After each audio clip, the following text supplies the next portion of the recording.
So I was born in California. I lived there until I was about 3-4 years old. My dad got transferred to Illinois and we moved. My mom was pretty sick at the time, going through a lot with that, and in the midst of all that, her and I never really got to build a relationship together. I was always fending for myself, kind of doing my own thing. We moved a lot in that time, and I had terrible experiences with churches. It essentially turned me away. I became a non-believer for a long time. I struggled with a lot of mental health issues growing up. It ranged from depression, and at my worst, I was bulimic. I was bulimic for about 7 years, and I did that all on my own. I didn't have a close relationship with anyone in my family, and I didn't open up to friends or anything like that, mentors, nothing. I ended up going to Ambrose, strangely enough. I got a scholarship, and I battled with those professors day in, day out. God is not real. This is all made up. I can prove it. I remember I was sitting in a classroom one day, and my professor was just going on and on about God and God this, God that, and it was just like going in one ear and out the other. I didn't care to hear it. And I was feeling pretty low anyways that day. And I went to the bathroom actually, and I was sitting on the bathroom floor, and I was just tears rolling down my face, and I was just pondering, like, why am I here? I don't want to be here. I hate my life. There's nothing for me here. My phone rang, and it was my brother. And my brother was my one go-to for most of my life, but at the time he was deployed in Afghanistan.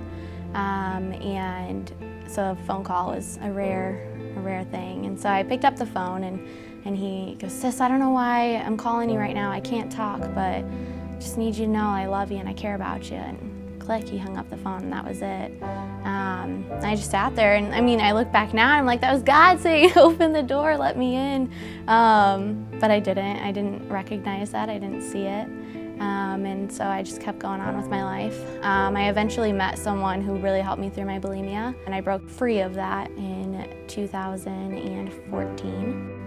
And in 2016, I got hired at Jefferson Elementary School as the Family Involvement Liaison, and I was in charge of quite a few different community involvement projects, but one being our food pantry, and that's where Heritage came in. So they came in twice a month to serve our families, and I'm not gonna lie, the first time I met all of them, I thought they were absolutely nuts. And so there was one person though that would walk up to me every time, and all she would say was, "I just prayed for you this week," and she's like, "If you wanna go to church with me, just let me know."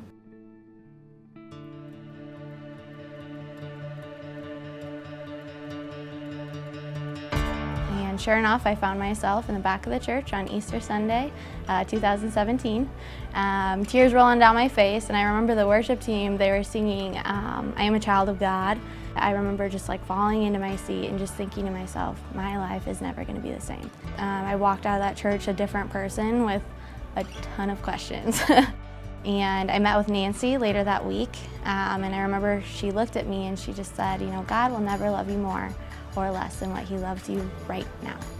And in that moment, I realized, like, it's okay. Like, all of those things that I did or said, all those years of not believing, it's okay. From that moment on, I accepted, Christ as my Savior, and I'd been considering, like, what is my next step? I prayed about that a lot, what is next? I prayed that over and over again, and I just, it came, I need to get baptized. I need that fresh start.